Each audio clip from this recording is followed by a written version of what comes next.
قل يا عبادي الذين أسرفوا على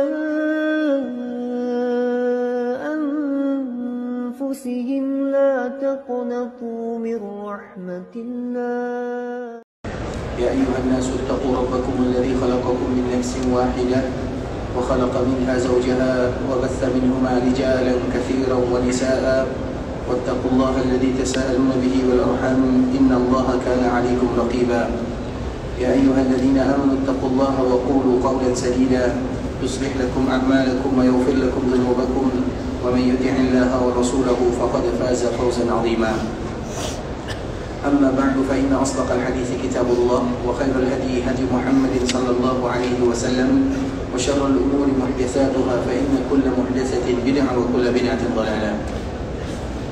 Ikhwatul Islam, saudara kaum muslimin, para tetamu Allah rahimani wa rahimakumullah. Alhamdulillah, kita senantiasa memuji dan memuja Allah Subhanahu wa taala terhadap karunia kasih sayang, taufik dan hidayah yang Allah Subhanahu wa taala hadiahkan kepada kita bersama. Dan bersyukur kepada Allah Subhanahu wa taala tentunya dengan berbagai macam cara. Yang pertama adalah bersyukur kepada Allah Subhanahu wa taala dengan meyakini semua nikmat yang ada bersumber dari Allah. Kita sebagai manusia tiada daya dan upaya kecuali karena Allah Subhanahu wa taala. Makanya di dalam sebuah kalimat, bagaimana semua manusia harus menyerahkan urusannya kepada Rabbul Izzati wal Jalalah. Mereka senantiasa mengatakan, Allahumma inni atabarrahu min hawli wa quwwati wa altaji'u ila hawlika wa quwwatik.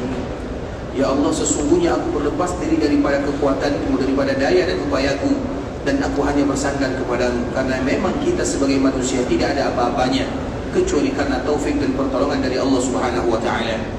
Sehingga semua nikmat yang ada, apapun yang kita miliki, yang kecil ataupun yang besar, maka kita sandarkan semuanya kepada Allah Subhanahu wa taala.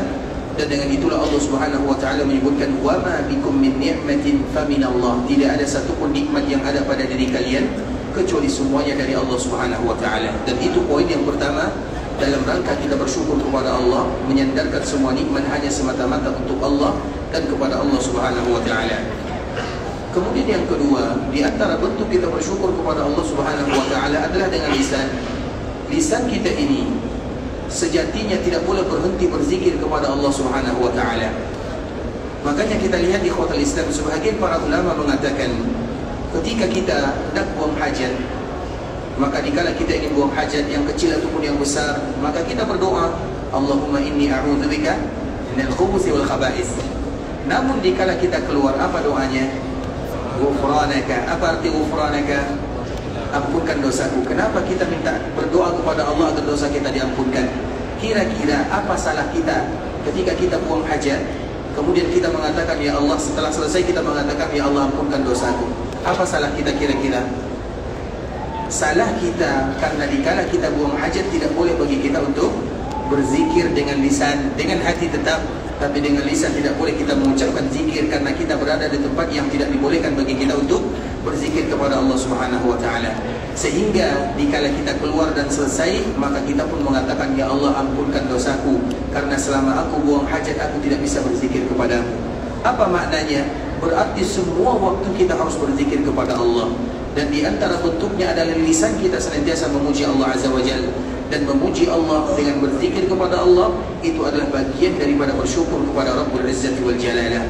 Maka dengannya Allah Subhanahu wa taala memberikan pujian kepada Nabi Daud dan juga Nabi Sulaiman. Allah abadikan di dalam Al-Quran suratul Nahl. Karena suratul Nahl disebut dengan suratul Ni'mat. Yang kedua ada lagi yang namanya suratul Nahl. Wa qala alhamdulillah alladhi faddalana. Dan mereka berdua senantiasa mengucapkan alhamdulillah. Dan kita pun senantiasa mengucapkan alhamdulillah terhadap semua nikmat yang Allah Subhanahu wa taala anugerahkan kepada kita bersama. Kemudian tingkatan yang ketiga di antara bentuk kita bersyukur kepada Allah, dan ini yang terberat dan yang paling penting ikhwatul Islam, adalah dengan beribadah kepada Allah Subhanahu wa taala.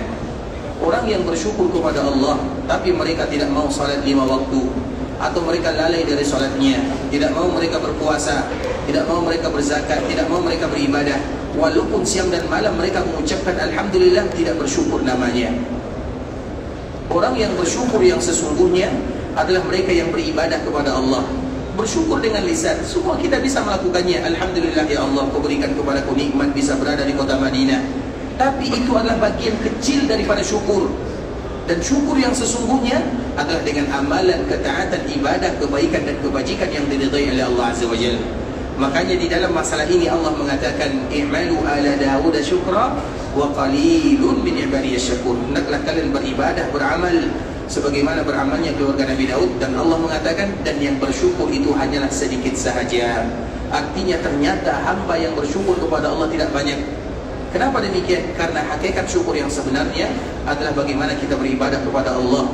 Dan semoga kita hidup dalam keadaan beribadah dan wafat pun dalam keadaan berserah diri kepada Allah Subhanahu wa ta'ala. Kemudian salawat beriringkan salam semoga senantiasa tercurahkan buat junjungan alam Nabi kita yang mulia, uswah dan qudwah kita bersama, Muhammad bin Abdullah sallallahu alaihi wasallam. Rasulullah sallallahu alaihi wasallam suri tauladan. Rasulullah sallallahu alaihi wasallam seorang nabi yang sayang kepada kita sebagai umatnya. Dan di antara kewajiban yang tidak boleh kita lalaikan adalah senantiasa mengucapkan salam dan salawat kepada Rasulullah sallallahu alaihi wasallam.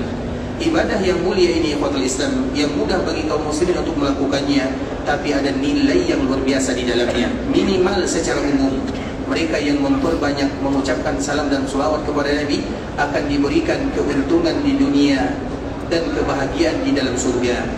Sebagaimana hadis Nabi sallallahu alaihi wasallam yang dibawakan oleh salah seorang sahabat yang bernama Ubay bin Ka'ab radhiyallahu ta'ala anhu, dan hadis ini dikeluarkan oleh Imam Ahmad di dalam kitabnya yang bernama Al-Musnad. Maka dia, ada orang yang bertanya kepada Nabi masalah bersolawat kepadanya. Kemudian pada akhirnya Nabi mengatakan, bagi kalian yang banyak mengucapkan salam dan solawat kepada Nabi, idzan tughfaru dzambuka, idzan tughfa hammuka wa tughfaru dzambuk. Di dunia apa keuntungannya bagi mereka yang banyak mengucapkan salam dan salawat kepada Nabi? Tughfa hammuk.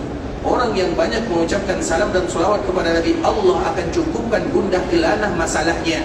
Artinya setiap kita ada masalah, dan di antara salah satu cara Allah menyelesaikan masalah yang dihadapi oleh seorang hamba adalah dengan lisan dia yang senantiasa mengucapkan salam dan salawat kepada baginda Rasulullah SAW. Itu di dunia. Artinya Allah yang bertanggung jawab terhadap semua permasalahan, gundah gelana masalah yang kita hadapi, apapun dia, musibah, ujian, sakit, rezeki dan yang semisalnya, itu semuanya diserahkan kepada Allah Azza wa Jalla, dan Allah yang akan menolongnya. Apabila Allah yang mencukupkannya, maka selesai semuanya. Maka dengan itulah kita senantiasa, atau Allah mengucapkan wakafa billah, dan cukup Allah yang menolong kita. Kalau Allah yang menolong kita, semuanya akan mudah bagi kita untuk melewatinya. Itu di dunia. Kemudian di akhirat bagaimana pula? Watu farudambuk. Dan di akhirat bagi mereka yang memperbanyak salam dan salawat kepada Nabi, akan digugurkan dan diampunkan dosa-dosanya oleh Allah Subhanahu wa ta'ala. Bukankah itu merupakan permintaan kita bersama? Setiap awal dikala kita berdoa, yang pertama kali kita minta, ya Allah ampunkan dosaku. Sehingga ikhwatul Islam, bagi kita yang merasa, dan semua kita merasa, bagi kita yang merasa dosanya banyak dan terlalu banyak, dan semua kita merasa dosa kita terlalu banyak, maka di antara salah satu caranya adalah dengan beribadah tentunya, kemudian mengucapkan salam dan salawat kepada baginda Nabi yang mulia Muhammad bin Abdullah sallallahu alaihi wasallam. Artinya di dunia ada keutamaan yang luar biasa, dan di akhirat sana maka ujung-ujungnya adalah surga Allah Subhanahu wa taala. Maka dengan itulah Nabi sallallahu alaihi wasallam mengatakan, inna awlan nasi bi yaumil qiyamah aktsaruhum alayya salata. Sesungguhnya mereka yang paling pantas terhadap diriku di hari kiamat adalah mereka yang paling banyak mengucapkan salawat kepada diriku. Dan semoga kita termasuk orang yang paling pantas dekat dengan Nabi, mendapatkan syafaat Nabi, dimudahkan urusannya oleh Allah, dimasukkan ke dalam surga. Dan di antara salah satu caranya adalah mengucapkan salam dan memperbanyak mengucapkan salam dan salawat kepada Rasulullah sallallahu alaihi wasallam. Allahumma salli ala Muhammad wa ala ali Muhammad kama sallaita ala Ibrahim wa ala ali Ibrahim innaka Hamidum Majid. Allahumma barik ala Muhammad wa ala ali Muhammad kama barakta ala Ibrahim wa ala ali Ibrahim innaka Hamidum Majid. Ikhwatul Islam, saudara kaum muslimin, para tetamu Allah rahimani wa rahimakumullah. Kita akan kembali melanjutkan pembahasan yang sebelumnya telah kita jelaskan, masih berkaitan dengan kota Madinah dan juga orang-orang yang ada di Madinah. Bagaimana kecintaan Rasulullah SAW kepada mereka. Dan sebelumnya kita telah menjelaskan bahwa Madinah, di antara keutamaan yang paling luar biasa, bahwa Madinah memiliki nama yang banyak sekali namanya. Dan di dalam istilah Arab ikhwatul Islam, di dalam kosakata bahasa Arab, kita tahu bahasa Arab itu merupakan bahasa yang paling banyak jumlahnya, kosakatanya paling banyak. Karena kadang-kadang dalam menamakan satu benda itu banyak penamaannya dan dinamakan dengan nama yang berbagai macam ragam. Dan salah satunya adalah kota Madinah. Madinah itu ikhwatul Islam banyak sekali namanya. Madinah disebut dengan Madinah, Madinah disebut dengan Thabah, Madinah disebut dengan Thaibah, Madinah disebut dengan Darul Iman, Madinah disebut dengan Darul Hijrah, Madinah disebut dengan Darul Abrar, Madinah disebut dengan Darul Akhyar, Madinah disebut dengan Darul Sunnah, Madinah disebut dengan Baitul Ilmi, Madinah disebut dengan Al-Mahfuzah, Madinah disebut dengan Al-Habibah, juga disebut dengan Al-Mahbubah, Madinah disebut dengan Akalatul Qura, disebut dengan Akalatul Buldan, Madinah juga disebut dengan Baladur Rasul. Itu merupakan di antara nama-nama kota Madinah yang setiap dari nama memiliki makna yang luar biasa. Siapa yang bisa menyebutkan 10 nama Madinah? 10. Diskon 8 lah. Sila. Yang di belakang tadi yang angkat tangan. Ada yang lain? Baik ikhwatul Islam, dan insyaAllah kita akan membahas sedikit di antara nama-nama kota Madinah. Karena Madinah itu banyak sekali namanya ikhwatul Islam. Dan salah satu yang selalu kita ulang adalah Al-Habibah. Di antara salah satu nama kota Madinah adalah Al-Habibah, sebuah kalimat yang semua kita tahu maknanya. Bahkan kalimat ini selalu kita ungkapkan terutama kepada orang-orang yang kita sayangi. Biasanya kalimat ini untuk siapa kita ungkapkan? Untuk keluarga kita, untuk istri kita, Habibi, Habibati. Kalimat yang ma'ruf. Dan itu pula lah ungkapan yang harus kita ucapkan kepada kota Madinah, yaitu dengan Al-Habibah. Kenapa Madinah disebut dengan Al-Habibah? Karena Nabi cinta kepada Madinah, dan kita pun wajib cinta kepada kota Madinah. Nabi cinta kepada penduduknya, kita juga cinta kepada penduduknya. Dan nanti akan kita jelaskan bagaimana kecintaan yang disebutkan oleh Rasulullah SAW. Makanya ikhwatul Islam, bagaimana cintanya Nabi SAW kepada Madinah dan juga kepada penduduknya. Ada sebuah peristiwa yang sangat luar biasa diabadikan oleh Allah Subhanahu wa taala di dalam Al-Qur'an ikhwatul Islam. Dan kejadian ini terjadi setelah perang Hunain. Perang Hunain ini ikhwatul Islam mungkin jarang di antara kita mendengarkannya. Tapi ingat, perang ini adalah perang yang diabadikan oleh Allah Subhanahu wa taala di dalam Al-Qur'an. Peperangan yang diikuti oleh Nabi itu banyak sekali. Sebahagian para ulama menyebutkan, terutama ulama-ulama sejarah, selama Nabi berada di kota Madinah, karena berjihad di jalan Allah Subhanahu wa taala sudah diizinkan. Nabi juga pernah dulu berjihad, terutama di kala Nabi kecil. Jadi Nabi itu masalah jihad, masalah berperang itu Nabi sudah biasa. Terutama di kala Nabi berada di kota Mekah. Tapi di kala berada di Mekah, jihadnya bukan berlandaskan agama, karena Nabi belum diutus menjadi Nabi dan menjadi Rasul. Sedangkan jihad itu baru diizinkan oleh Allah ketika Nabi berada di kota Madinah. Kemudian ikhwatul Islam, Nabi ikut serta, karena jihad itu ada namanya ghazwah, ada namanya sariyah. Ghazwah itu yang diikuti oleh Nabi, Nabi ikut serta di dalamnya. Sedangkan yang lainnya disebut dengan sariyah, yang Nabi hanya sekedar mengutus sahaja. Nabi tidak ikut, tapi Nabi yang mengaturnya. Nah, yang diikuti oleh Nabi kurang lebih 19 jumlahnya. Bukan sedikit ikhwatul Islam, tapi 19 ini tidak semuanya diabadikan dan diceritakan oleh Allah di dalam Al-Quran. Namun ada beberapa peperangan yang diceritakan oleh Allah di dalam Al-Quran. Badar, Uhud, Khandaq, kemudian begitu juga dengan Fathu Mekah, dan di antara salah satu yang lain adalah Hunain. Ada beberapa kejadian yang diabadikan oleh Allah di dalam Al-Quran, salah satunya adalah perang Hunain. Artinya apa ikhwatul Islam? Berarti wajib bagi kaum muslimin untuk mengetahuinya. Kita tidak mungkin mengetahui semuanya, iya wajar. Tapi kalau kita tidak mengetahui sesuatu yang diabadikan di dalam Al-Quran, berarti namanya wajar tersebut ditambah di bawahnya kurang wajar jadinya. Karena diabadikan oleh Allah di dalam Al-Quran, iya, kita tidak dituntut mengetahui semuanya. Karena Al-Quran itu ikhwatul Islam, bukankah kita senantiasa membaca Al-Quran? Dan tidak semua kejadian tersebut diabadikan. Artinya yang diabadikan adalah sesuatu yang memiliki makna dan nilai yang luar biasa.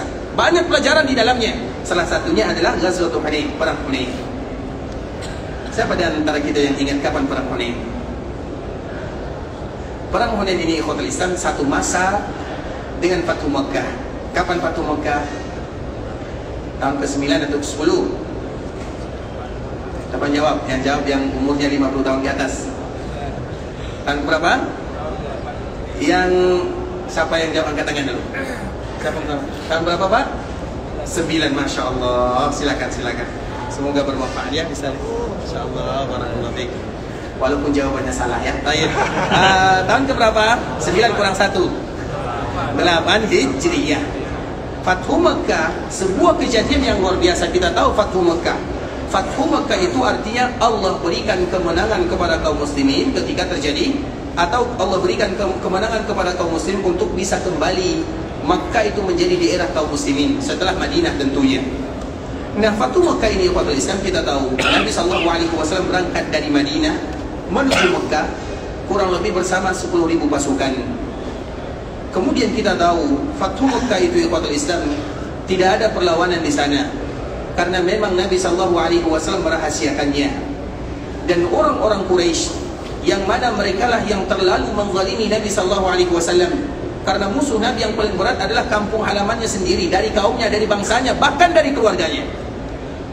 Makanya kita kenal yang memusuhi Nabi SAW keluarganya, seperti misalnya Abu Jahal, Abu Lahab, dan banyak abu-abu yang lainnya.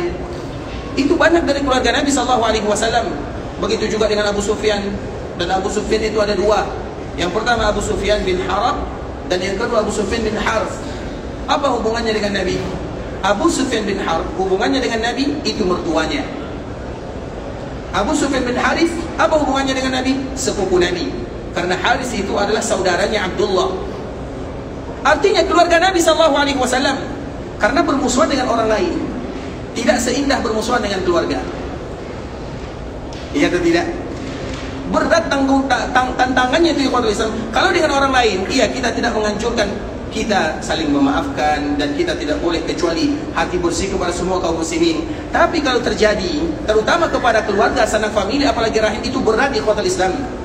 Makanya itulah yang dirasakan oleh Nabi SAW.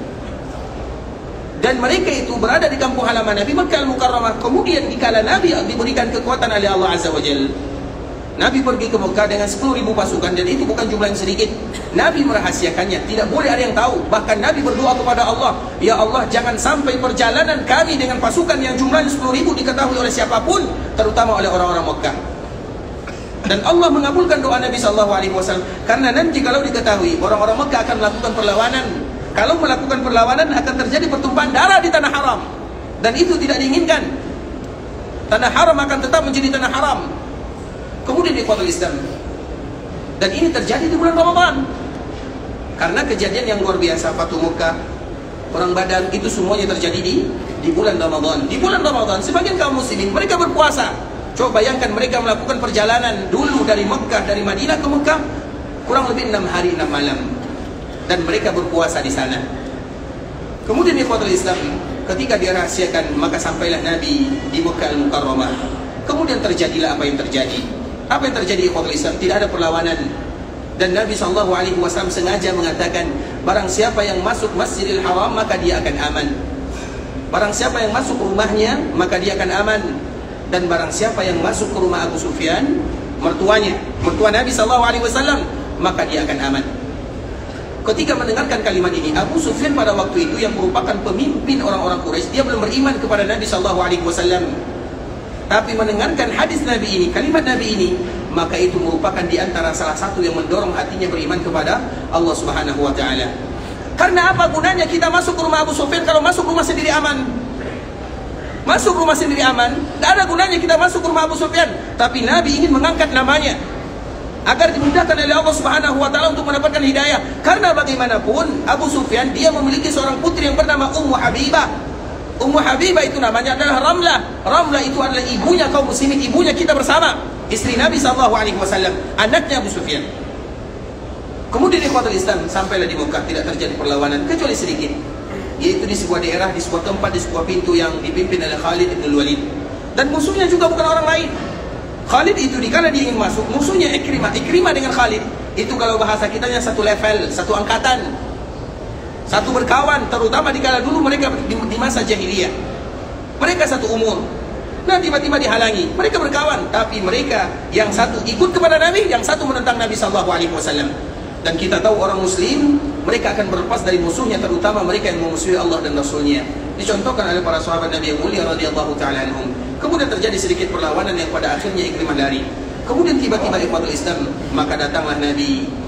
Kemudian setelah Nabi datang di sana dan semuanya aman, tidak ada satupun yang terbunuh di sana. Karena memang Nabi tidak pernah, makanya kita lihat Nabi ikhwatul Islam tidak pernah memukul kecuali di dalam peperangan. Dan pukulan Nabi pun tidak pernah membuat orang tewas, tidak pernah Nabi membunuh orang. Makanya kita lihat di dalam sejarah peperangan, kapan Nabi SAW membunuh? Tidak pernah. Walaupun jihad di jalan Allah Azza wa Jal, tapi kapan? Karena Nabi diutus sebagai kasih sayang rahmatan lil alamin. Kemudian ikhwatul Islam, dikala sudah dikumpulkan, maka datanglah orang-orang Mekah semuanya. Orang-orang Mekah yang mereka tertunduk malu kepada Nabi SAW, karena yang mereka bayangkan, inilah Nabi yang dulu kita zalimi. Nabi itu betul-betul terzalimi. Kita sebutkan salah satu bagaimana mereka menzalimi Nabi. Riwayat ini dibawakan oleh Abu Bakar As-Siddiq, karena kisahnya terjadi kepada sahabat Abu Bakar As-Siddiq. Di awal-awal berdakwah ikhwatul Islam, maka Nabi SAW senantiasa beribadah di samping Ka'bah Musharrafah, di antara Rukun Yamani dan Hajar Aswad.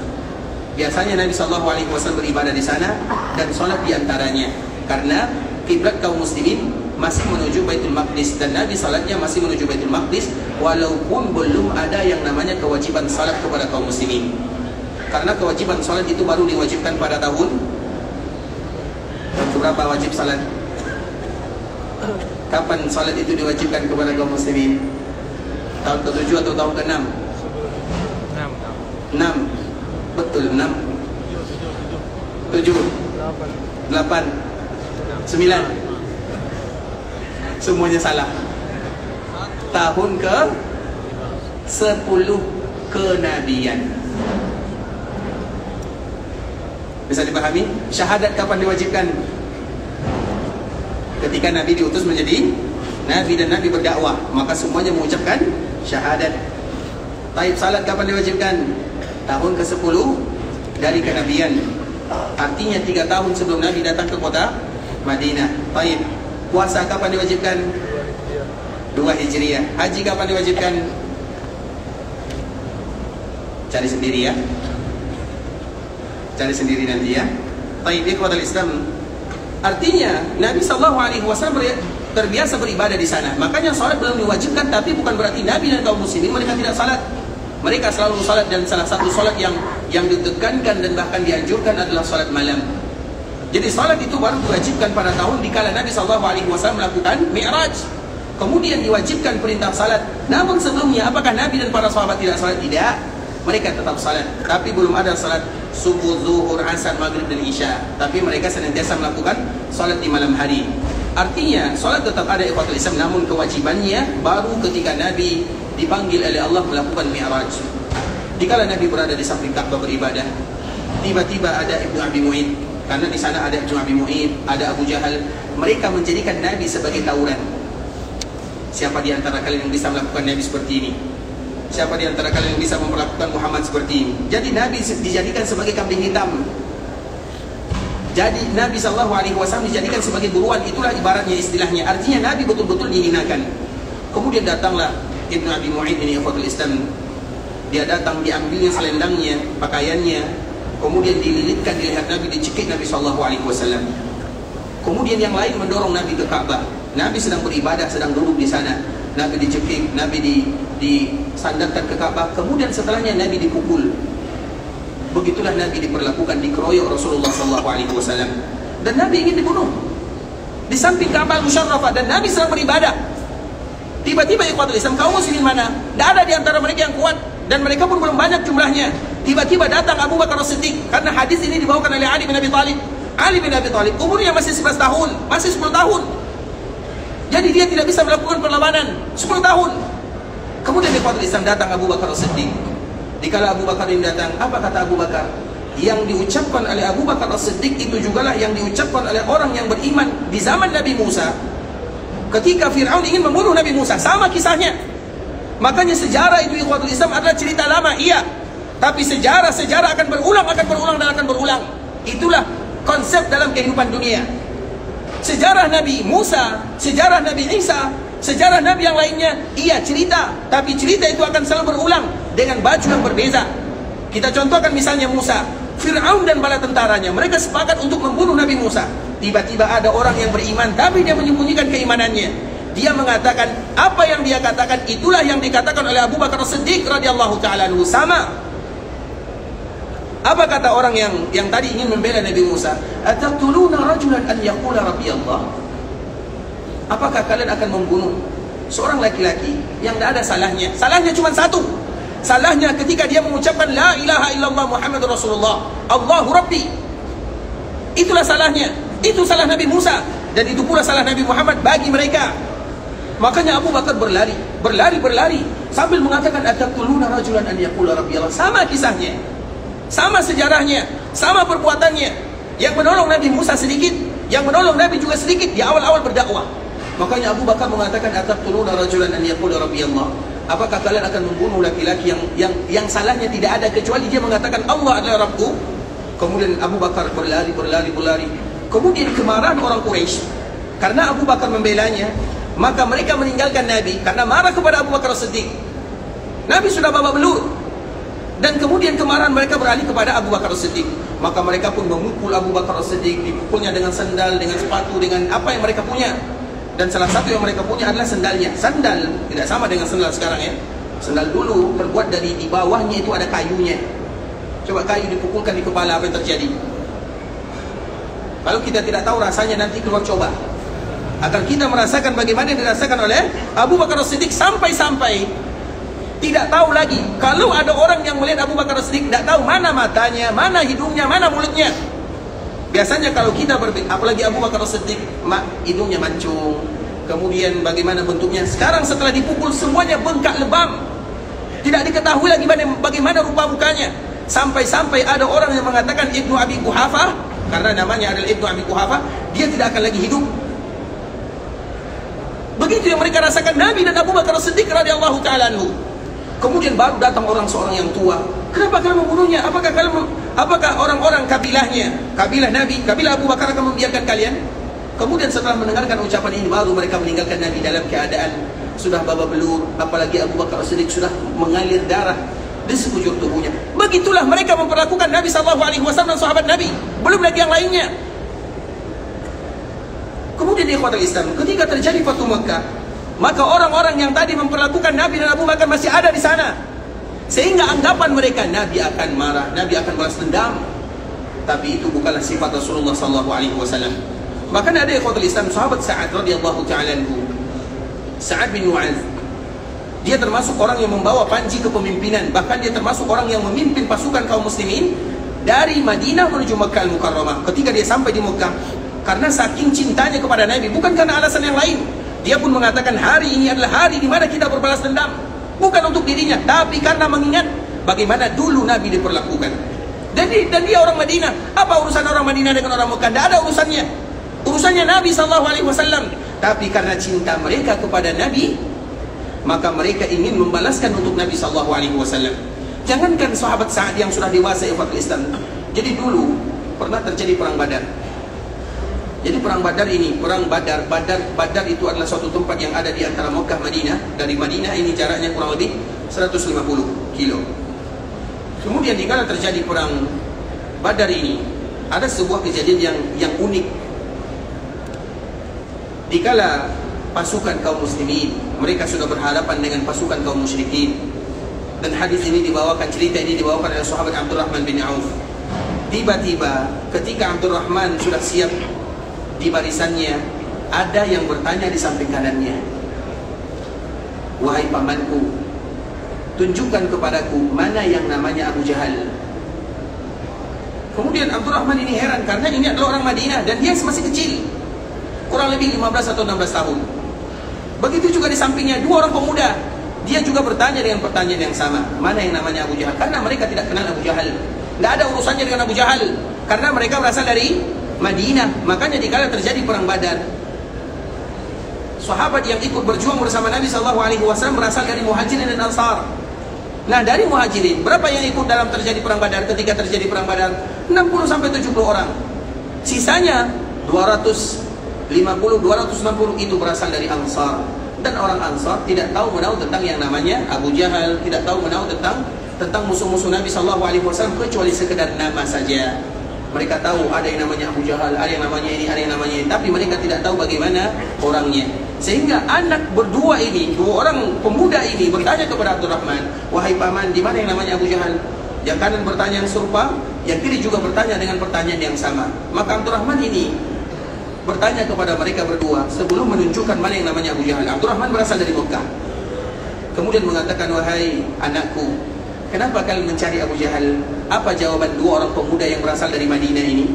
Wahai pamanku, kami mendengar bahwa yang dulu menyakiti Nabi, yang menzalimi Nabi, namanya Abu Jahal, dan kami berjanji ingin membunuhnya. Coba bayangkan, padahal mereka tidak ada urusannya, karena mereka berasal dari Madinah. Kemudian di ikhwatul Islam, dikala terjadi perang Badar, berkecamuk siapa yang membunuh Abu Jahal? Mereka berdua. Mereka tidak ada tugasnya kecuali mencari Abu Jahal. Mereka tidak peduli yang lain. Dicari Abu Jahal, kemudian dibunuh. Setelah Abu Jahal tewas, maka mereka berdua lari kepada Nabi sambil mengatakan, ya Rasulullah, kami sudah membunuh Abu Jahal. Kami sudah membunuh Abu Jahal. Nabi tidak tahu siapa membunuhnya. Kemudian dilihat buktinya, mana pedang kalian? Dilihatkan pedangnya, yang satu memperlihatkan pedangnya, yang satu memperlihatkan pedangnya. Ternyata kedua pedangnya berdarah. Berarti apa kata Nabi? Kalian berdua telah membunuhnya.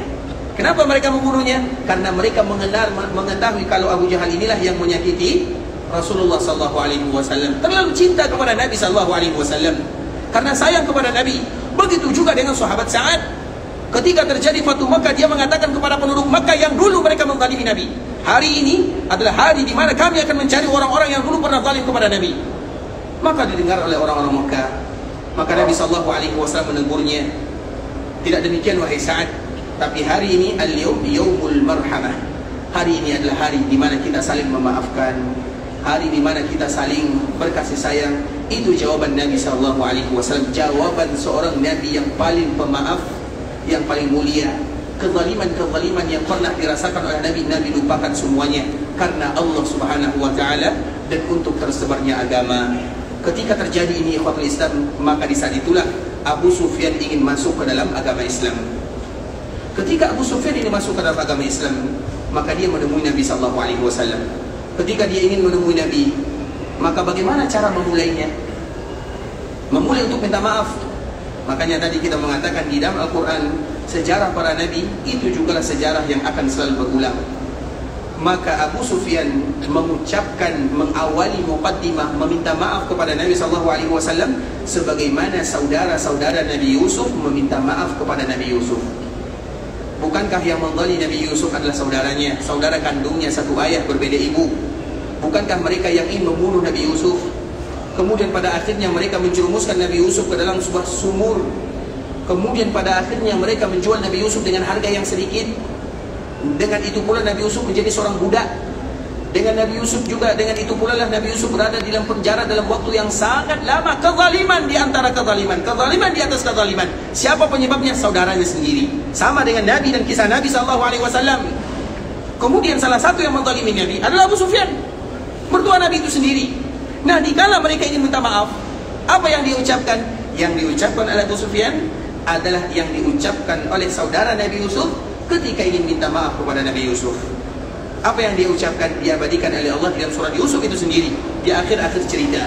Karena cerita yang sempurna dari awal sampai akhir lengkap adalah kisah Nabi Yusuf alaihissalam. Dan itu diturunkan oleh Allah semuanya untuk memberikan pelajaran atau untuk memberikan motivasi bagi Nabi SAW. Ternyata nabi-nabi yang lain juga terzalimi dulunya. Kemudian apa kata saudara Nabi Yusuf? Qalu tallahi laqad atharakallahu alaina wa in kunna lafatiin. Ketika saudara Nabi Yusuf berjumpa dengan Nabi Yusuf, mereka mengatakan, demi Allah, laqad atharakallahu alaina, Allah telah melebihkan dirimu dibandingkan dengan kami. Wa in kunna lakhatiin, dan kami dulu adalah orang-orang yang melakukan kesalahan. Kalimat ini itulah kalimat yang diucapkan oleh Abu Sufyan kepada Nabi.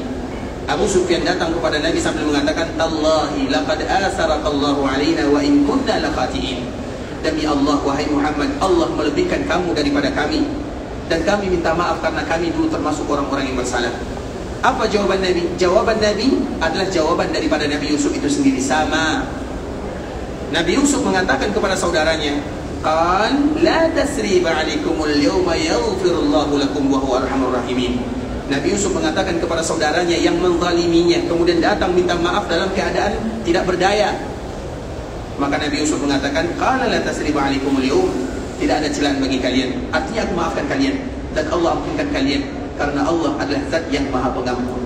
Kalimat ini, kalimat itu juga yang dikatakan oleh Nabi, qala la tasriba 'alaikumul yawma yaghfirullahu lakum wa huwa arhamur rahimin. Maka dengan itulah Abu Sufyan masuk Islam, penduduk Makkah masuk Islam, dan rata-rata akhirnya mereka pun berbondong-bondong masuk ke dalam agama Islam. Maka itulah yang disebut dengan Fatah. Fatah itu artinya kemenangan. Mubina, inna fatahna laka fathan mubina. Kami bukakan kepadamu, berikan kemenangan dengan kemenangan yang nyata, dengan kasih sayang Nabi, dengan pemaaf Nabi, dengan rahmatnya Nabi, dengan kemuliaan Nabi SAW. Maka hati orang Mekah terbuka untuk memeluk agama Nabi yang mulia Muhammad bin Abdullah SAW. Kemudian ikhwatul Islam, ini cerita, semua cerita yang kita sampaikan ini masih muqaddimah ya, belum intinya. Jadi sabar dulu. Jadi ikhwatul Islam, setelah terjadi Fathu Mekah, maka banyak orang Mekah sudah masuk Islam. Mekah itu adalah Ummul Qura. Mekah itu adalah ibu kotanya dunia. Mekah itu adalah tempat yang strategis. Kalau Mekah diambil alih oleh Nabi, maka akan berbahaya penduduk yang ada di sekitarnya. Maka dikala orang-orang yang ada di sekitar Mekah, mereka mengetahui kalau orang Mekah sudah ikut kepada Nabi dan Nabi sudah menguasainya, artinya Mekah sudah berada di genggaman Nabi SAW, maka bisa berbahaya kepada penduduk kabilah yang ada di sekitarnya, yang mereka belum beriman kepada Nabi. Maka dengan itu pula ikhwatul Islam, kabilah-kabilah yang ada di sekitarnya, mereka pun bergabung ingin melawan Nabi SAW, karena mereka khawatir kalau Mekah sudah ikut, yang lain pun akan menyusul sedikit demi sedikit, dan mereka tidak mau yang demikian. Mereka ingin melakukan perlawanan. Maka 2 minggu lebih, 15 hari kurang lebih setelah terjadi Fathu Mekah, maka itulah yang namanya Perang Hunain. Inilah cerita Perang Hunain yang tadi kita sebutkan. Jadi Perang Hunain ini ikhwatul Islam, waktunya sama dengan Fathu Mekah, jaraknya juga tidak terlalu lama. Dan yang ikut di dalam Perang Hunain itu ikhwatul Islam, yang pertama pasukan kaum muslimin yang berasal dari Madinah. Tadi berapa jumlahnya? 10.000. Kemudian ditambah lagi dengan orang-orang Mekah yang masuk Islam, yang mereka ikut berjihad bersama Nabi. Ada yang mengatakan 2.000, ada yang mengatakan 14.000, ada yang mengatakan 2.000, ada yang mengatakan 4.000. Maka jumlah kaum muslimin, biasanya kaum muslimin itu dikala terjadi peperangan, kaum muslimin tidak pernah banyak jumlahnya. Paling 3.000, 4.000 itu sudah paling banyak. Tiba-tiba ketika terjadi Perang Hunain, jumlah kaum muslimin 14.000 atau kurang lebih 12.000. Itu pasukan yang luar biasa banyaknya. Tidak pernah terjadi di dalam sejarah kaum muslimin. Yang dipimpin oleh Nabi tidak banyak. Makanya contohnya, sebelum terjadi Fathu Mekah ini, ada namanya Perang Mu'tah. Dan kita selalu mencontohkan ikhwatul Islam, Perang Mu'tah, sebuah daerah yang ada di Mu'tah, di Jordan, Jordania, Urdun kalau bahasa kitanya. Sebuah daerah yang ada di sana ikhwatul Islam namanya Mu'tah. Dan itu dulu dikuasai oleh orang-orang Nasara, baik dari Romawi ataupun dari Arab yang beragama Nasara. Kemudian Nabi mengutus salah seorang sahabat. Yang pertama diutus oleh Nabi adalah anak angkatnya yang bernama Zaid, yang bernama Zaid bin Harith.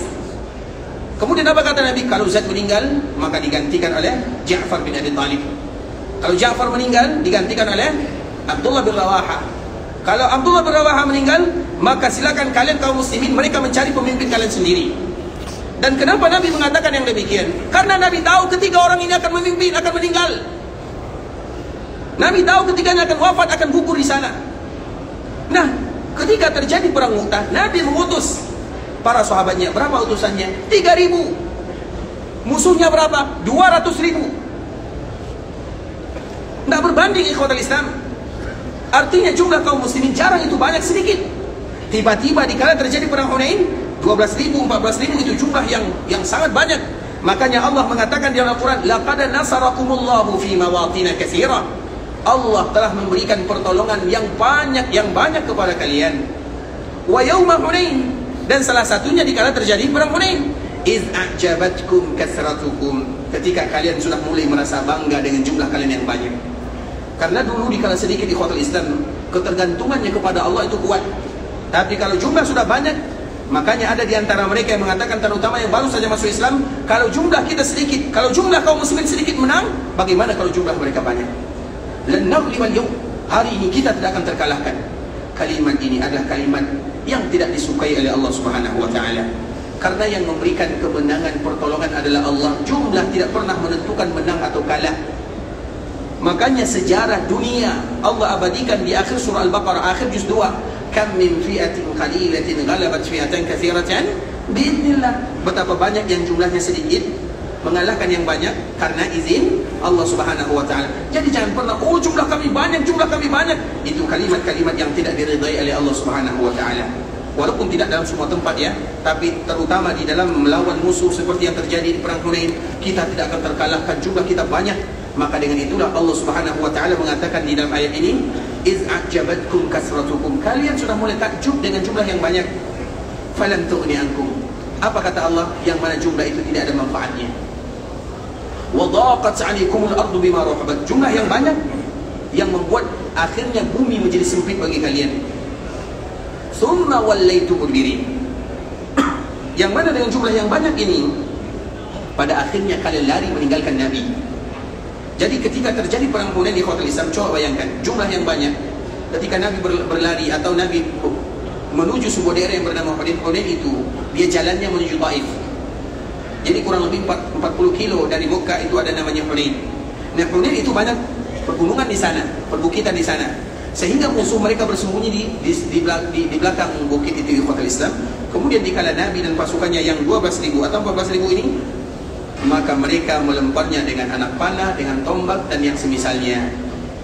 Sehingga kaum muslimin dikejutkan dengan hal ini, dengan masalah ini, yang pada akhirnya mereka lari dan meninggalkan Nabi. Tidak ada yang bersama Nabi kecuali sedikit sahaja. Karena itu adalah pelajaran dari Allah Subhanahu wa taala kepada mereka semuanya. Kemudian di Ikhwatul Islam, pada akhirnya Nabi SAW memanggil kaum muslimin, dan suara Nabi tidak terlalu kuat. Maka Nabi minta tolong kepada pamannya yang bernama Al-Abbas. Abbas itu dia memiliki suara yang kuat, bertubuh tinggi, dan dia adalah sayyata. Sayyata itu artinya suaranya kuat. Nabi mengatakan kepada Al-Abbas, dan Al-Abbas mengatakan, sehingga dengan Al-Abbas berbicara, maka kaum muslimin mereka kembali bersama Nabi SAW. Kemudian apa ayat berikutnya? Tsumma anzalallahu sakinatahu ala rasulihi wa ala al-mu'minin.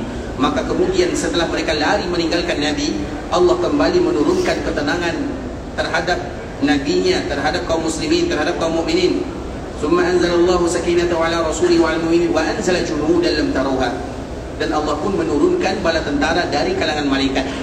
Jadi dalam perang Hunain ini Ikhwatul Islam, malaikat diturunkan oleh Allah, sama dengan perang Badar. Perbezaannya, kalau di perang Badar malaikat ikut berjihad, ikut berperang. Kalau perang Hunain, malaikat hanya sekedar turun saja.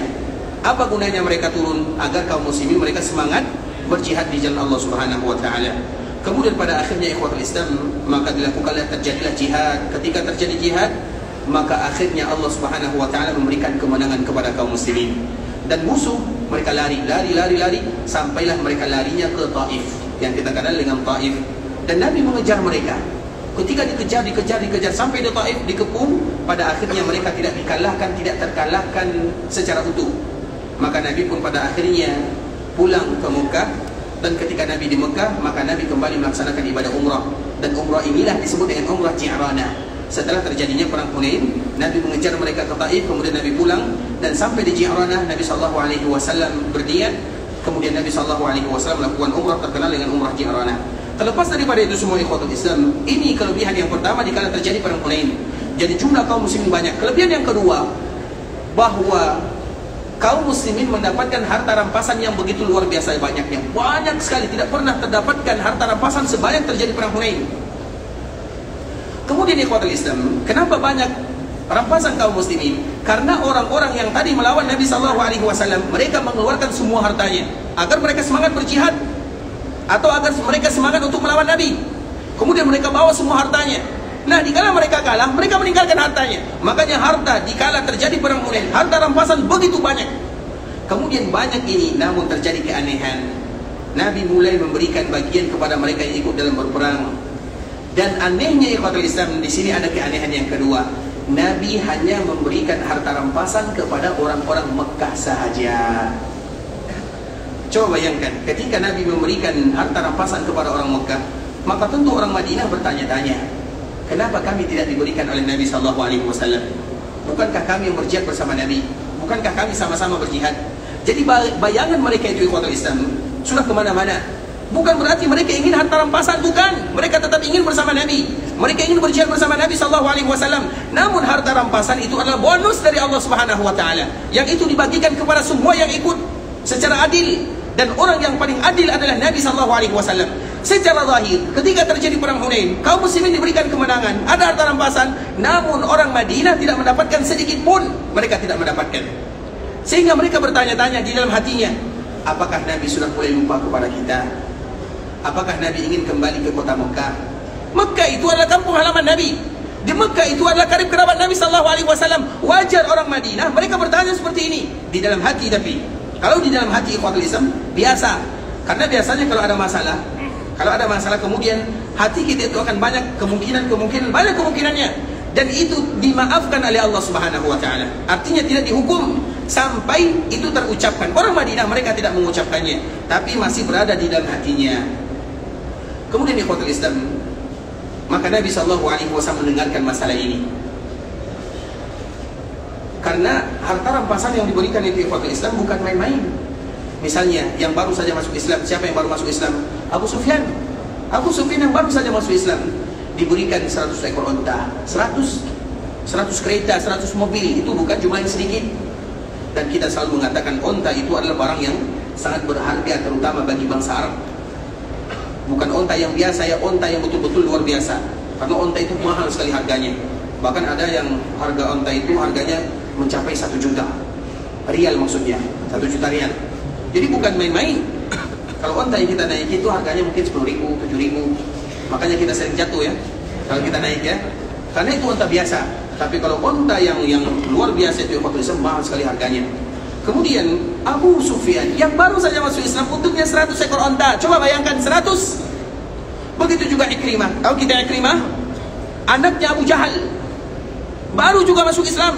Bahkan dialah yang melawan saudara atau sahabat Nabi yang tadi dikala mereka masuk ke dalam kota Mekah. Maka dialah yang melawannya. Kemudian dia masuk Islam, diberikan 100 ekor unta. Tambah lagi 100, tambah lagi 100, 300. Kemudian diberikan semua mereka yang ikut, 2000 jumlahnya dari Mekah, semuanya mendapatkan bagian yang betul-betul banyak jumlahnya, banyak sekali. Maka wajar kalau orang-orang Madinah mereka bertanya, Nabi tidak pernah melakukan seperti ini. Kenapa tiba-tiba Nabi melakukan seperti ini? Dikala terjadi perang Hunain, iya mereka tidak pernah menginginkan harta rampasan, tapi dikala harta itu didapatkan, maka itu milik kaum muslimin semuanya. Namun ternyata Nabi hanya memberikan kepada orang Mekah, tidak untuk penduduk Madinah.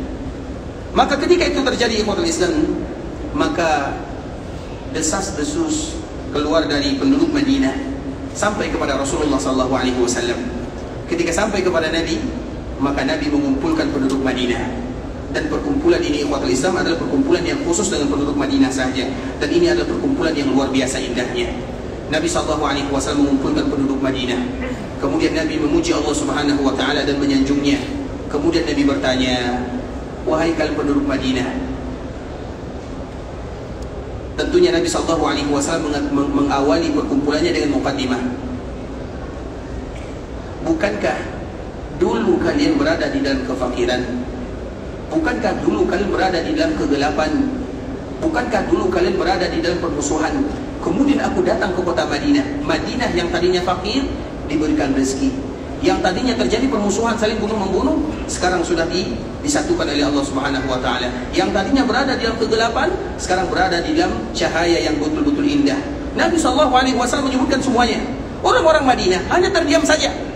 Kemudian apa kata Nabi SAW? Afala tujibun? Tidakkah kalian menjawab apa yang aku katakan? Maka tidak mungkin penduduk Madinah mereka menjawab Nabi SAW. Mereka bertanya, ya Rasul, tidak mungkin kami menjawab kamu. Kemudian apa kata Nabi SAW? Kalau kalian bisa atau kalau kalian mau, kalian akan mengatakan, ya Rasulullah, bukankah kamu dulu terusir dari Makkah? Kami yang menyambutmu, kami yang menampungmu, kami yang memberikan tanah kepadamu, kami menyediakan tempat tinggal kepadamu. Itu bukan kata orang Madinah, tapi kata Nabi. Kalau kalian mau, kalian akan mengatakan kalimat ini. Tapi orang Madinah tidak mau, karena mereka cinta kepada Nabi SAW. Yang membuat mereka cemburu kepada orang Mekah bukan yang lain, tapi karena sudah terlalu cinta. Mereka khawatir kalau seandainya Nabi memberikan harta rampasan kepada penduduk Mekah dan Nabi tinggal di Mekah, Nabi tidak lagi kembali ke Madinah. Itu yang mereka khawatirkan. Nabi tidak kembali ke kota Madinah. Kemudian di kota Islam, setelah Nabi SAW mengatakan kalimat ini, maka Nabi baru menyebutkan apa sebabnya. Karena sebelumnya orang-orang Madinah mereka tidak mengetahui apa sebabnya. Kenapa Nabi melakukan ini? Maka mereka tidak tahu sebabnya. Karena apabila ada suatu masalah, kita tidak tahu sebabnya, maka kita akan bertanya-tanya. Tapi apabila kita tahu sebabnya, idza urifa sabab batal al-ajab. Apabila kita mengetahui sebab, maka ketakjuban itu akan hilang. Maka Nabi SAW mengatakan, wahai kalian penduduk Madinah, ketahuilah, harta rampasan itu doa. Itu adalah masalah dunia yang kerdil, yang kecil. Aku berikan kepada mereka-mereka yang baru saja masuk ke dalam agama Islam. Tujuan Nabi memberikan harta rampasan kepada penduduk Mekah karena mereka baru 2 minggu masuk Islam, atau yang disebut dengan mu'allaf. Dan mu'allaf itu selalu kita menyebutkan mu'allaf itu yang baru masuk Islam. Yang sudah 5 tahun bukan lagi mu'allaf namanya ya. Yang baru saja masuk Islam, atau yang diharapkan keislamannya, atau orang Islam yang diharapkan kalau dia tidak mengganggu kaum muslimin. Semuanya disebut dengan mu'allaf. Kemudian ikhwatul Islam, apa kata Nabi? Mereka baru 2 minggu masuk Islam. Aku sengaja memberikan harta rampasan ini kepada mereka semuanya agar mereka kokoh di dalam agama. Dan aku tahu kalian orang-orang Ansar, kalian adalah orang yang kuat keimanannya. Kalian yang memberikan harta kalian di dalam agama Allah Subhanahu wa taala. Kalian tidak butuh yang demikian.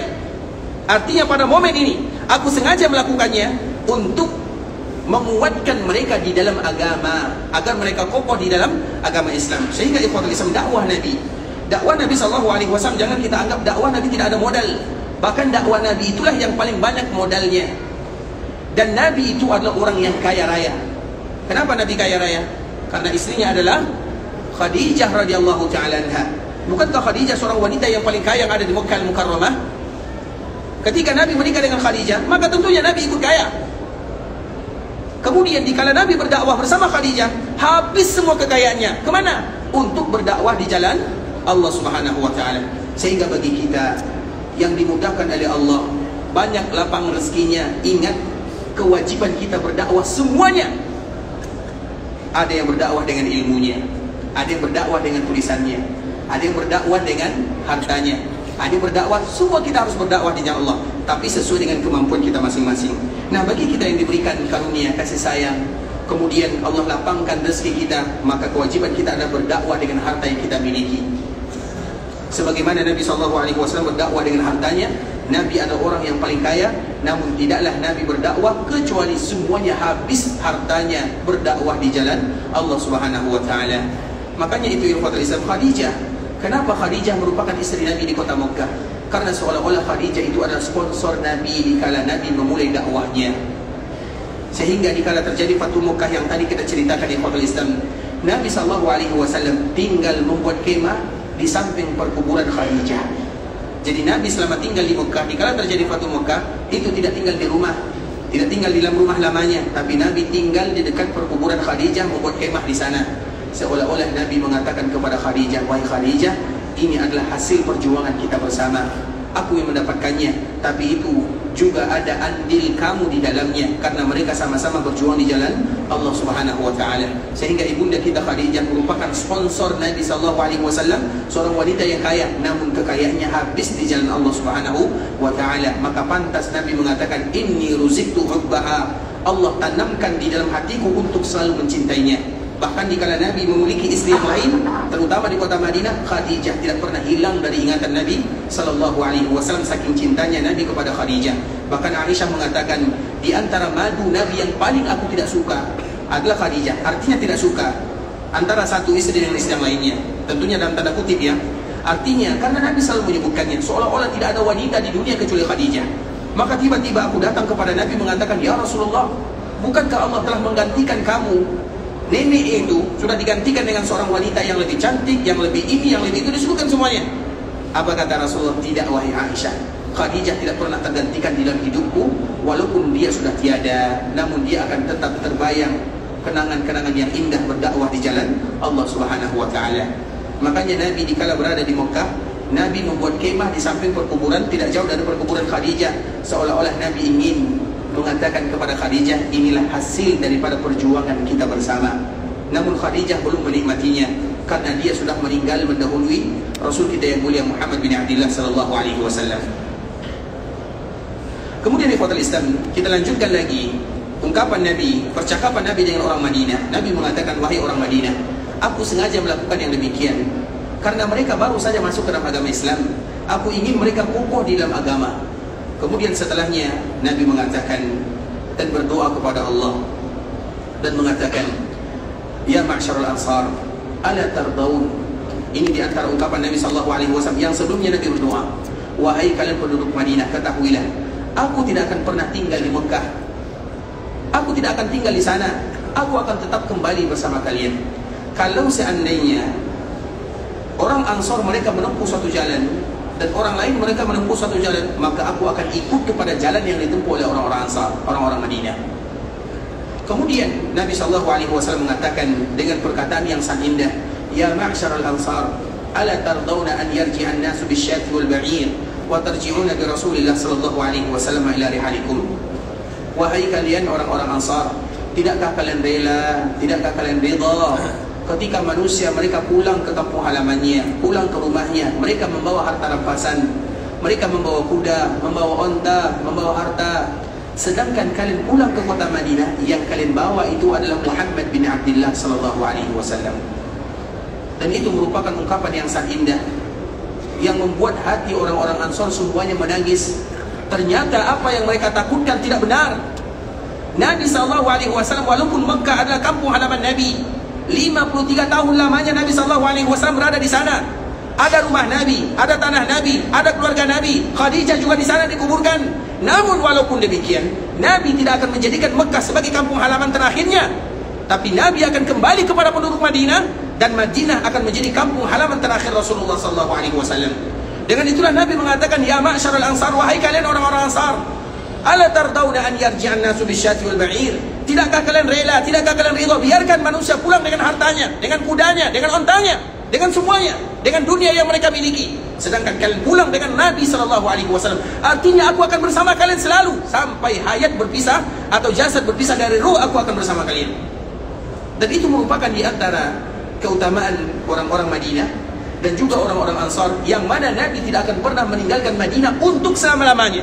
Dan itu adalah janji Rasulullah SAW kepada penduduknya. Sehingga kita tahu Nabi SAW pulang setelahnya. Setelah Nabi umrah, setelah umrah Ji'ranah, kemudian Nabi melakukan perjalanan ke kota Madinah. Nabi tidak lagi keluar kecuali untuk melakukan ibadah haji. Kemudian setelahnya Nabi kembali pulang, dan Nabi tinggal di dalam Madinah untuk selama-lamanya. Dan Nabi pun wafat di kota Madinah, Nabi dikuburkan di kota Madinah, sehingga semua kita yang ada di kota Madinah, dan itu merupakan di antara karunia dari Allah Subhanahu wa taala, kita yang ada di kota Madinah pernah menjadi tetangganya Rasulullah sallallahu alaihi wasallam, sehingga gelar bagi mereka yang ada di Madinah adalah jiwaru Rasulullah sallallahu alaihi wasallam. Mereka dipanggil dengan orang yang bertetangga dengan Nabi. Tidakkah istilah ini merupakan istilah yang membuat kita bahagia dengannya? Nikmat apalagi yang kita dustakan? Nikmat yang mana kita jaraknya dengan Nabi SAW hanya beberapa langkah sahaja.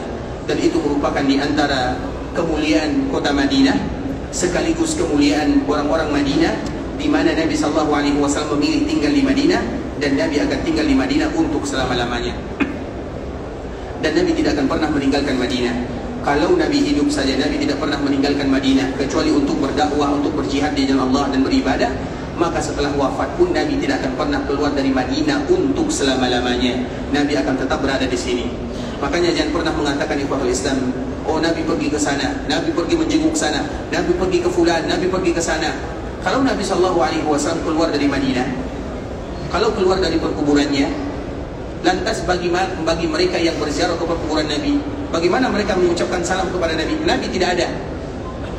Bukankah dikala Nabi keluar dari kota Madinah dalam kuburnya, itu bukan kata kami ya, Nabi pergi ke sana, banyak kita mendengarkan Nabi pergi ke sana. Nabi tidak pernah keluar dari kota Madinah. Ingat itu baik-baik. Dikala hidup Nabi tidak pernah keluar kecuali untuk jihad dan ibadah ke Mekah. Setelah wafat pun Nabi tidak akan pernah keluar dari kota Madinah untuk selama-lamanya.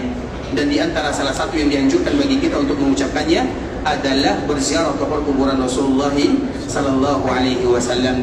Makanya bagi penduduk Madinah, di antara kewajiban yang mereka lakukan atau di antara tempat yang mereka kunjungi adalah perkuburan Nabi sallallahu alaihi wasallam.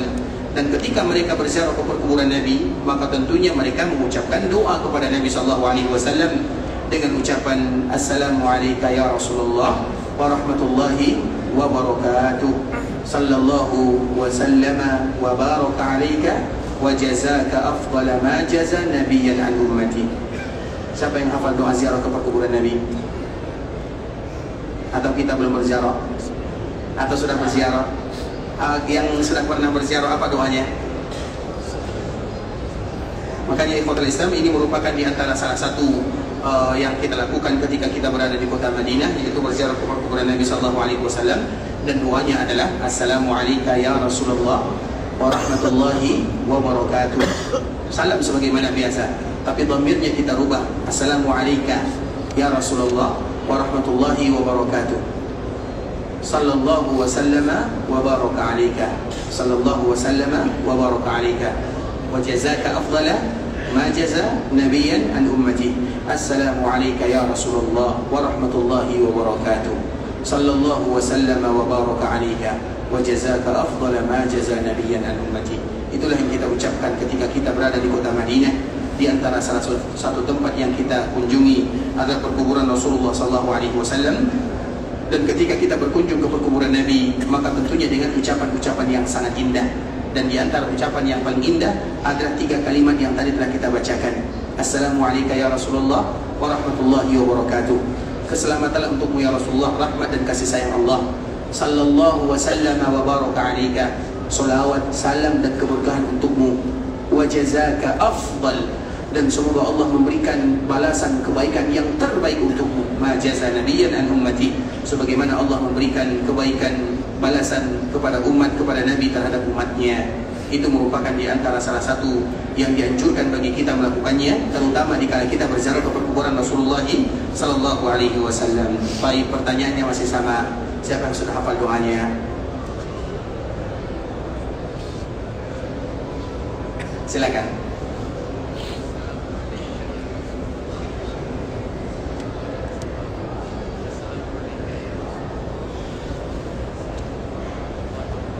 Baik.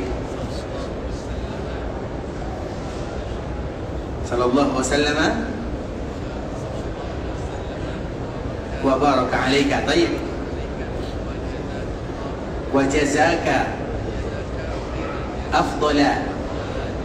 afdala ma jaza nabiyyan, artinya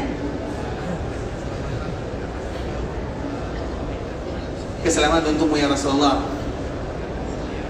rahmat Allah, keberkahan. Baik, sallallahu wasallam wa baraka alaika, salawat dan salam dan keberkahan. Wa jazaka afdala ma jaza nabiyyan an ummati. Masya Allah, barakallahu fiik. Bisa di, Masya Allah, doanya ada di dalam ya. Masya Allah, doanya ada di dalam tulisan ini, semoga memberikan manfaat. Dan itulah kewajiban kita di kota Islam, bagi kita yang ada di kota Madinah, untuk salah satu tanggung jawab kita, kewajiban kita. Karena umrah itu tidak berat ya, yang berat itu doa-doanya. Jadi banyak doa, itu baru satu ya, itu baru doa ke perkuburan Nabi. Belum lagi perkuburan Abu Bakar, Umar lagi, kemudian Baqi lagi, kemudian Uhud lagi. Jangan pulang kecuali kita sudah hafal. Ya, jangan pulang kecuali setelah kita hafal. Karena nanti bagaimana kita berziarah ke perkuburan Rasulullah SAW. Semoga Allah mudahkan bagi kita untuk bisa menghafalnya. Insya Allah besok kita akan kembali ulang ikhwatul Islam. Semakin kita ulang, semakin mudah bagi kita menghafalnya. Dan semoga Allah Subhanahu wa Ta'ala ampunkan dosa kita bersama, mudahkan urusan kita, lancarkan setiap perkara yang kita hadapi, dan Allah berikan keberkahan terhadap kehidupan kita, terhadap keluarga kita, terhadap harta kita, terhadap anak-anak kita, dan terhadap keturunan kita. Bagi yang ingin pergi ke Mekah Al-Mukarramah, semoga Allah memudahkan perjalanannya, diberikan kepadanya umrah yang mabrurah, wa sa'yan mashkura, wa dhanban maghfura. Dan sebagaimana Allah kumpulkan kita di kota Madinah, kita bermohon kepada Allah agar Allah kumpulkan kita di dalam surga bersama baginda Muhammad bin Abdullah sallallahu alaihi wasallam.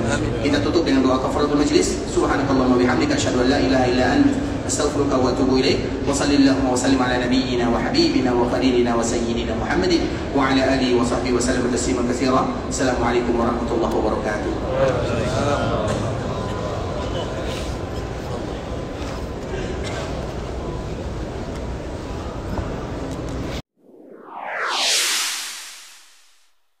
قل يا عبادي الذين أسرفوا على